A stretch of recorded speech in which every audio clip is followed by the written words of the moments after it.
If you ever pay for something with your phone, transfer money using an app, or check your bank statement online, then you're already part of a multi-billion-dollar industry. It's called fintech, and it's changing economies around the world.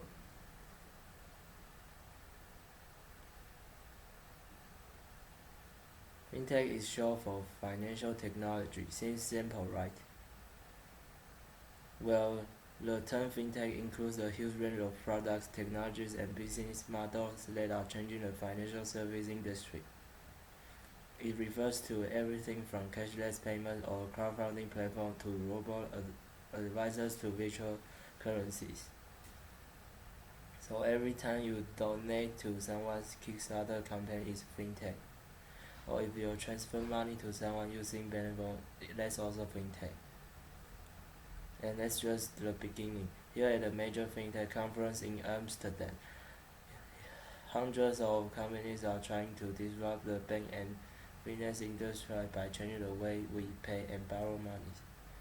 And investors are buying. Global investment in the fintech sector has added up to nearly 100 billion since 2010, and in 2017 alone, fintech investment surged 18%.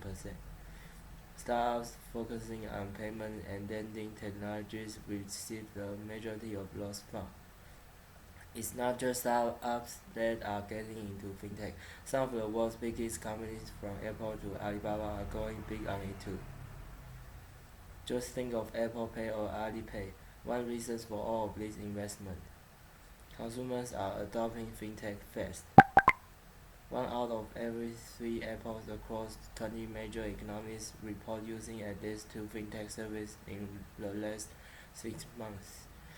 China and India are leading the way with more than half of consumers using services like money transfer, financial planning, borrowing, and insurance.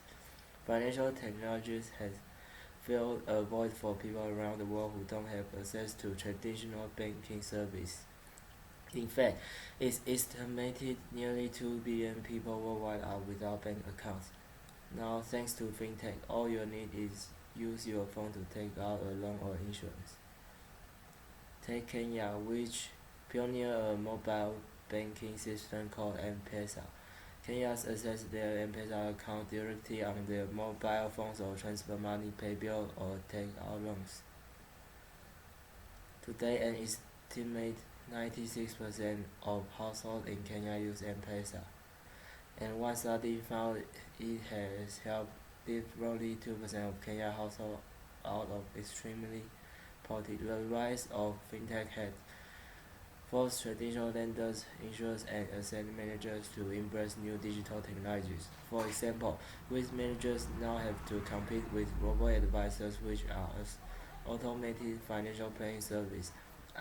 Talk about rise of the mobile, right? Thanks to high tech, these services are available and can be more affordable than traditional asset managers. That helps explain why some robot advisors already have billions of dollars under management.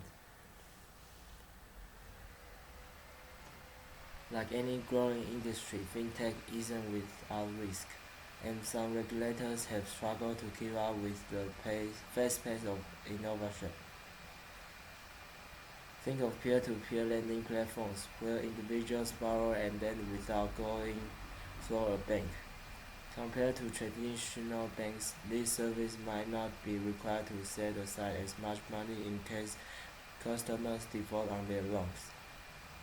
This can be risky for companies and consumers. Data privacy is another major concern. As more financial services go digital, cyber attacks become a big risk. The challenges facing financial technology are likely to grow as more businesses to go digital.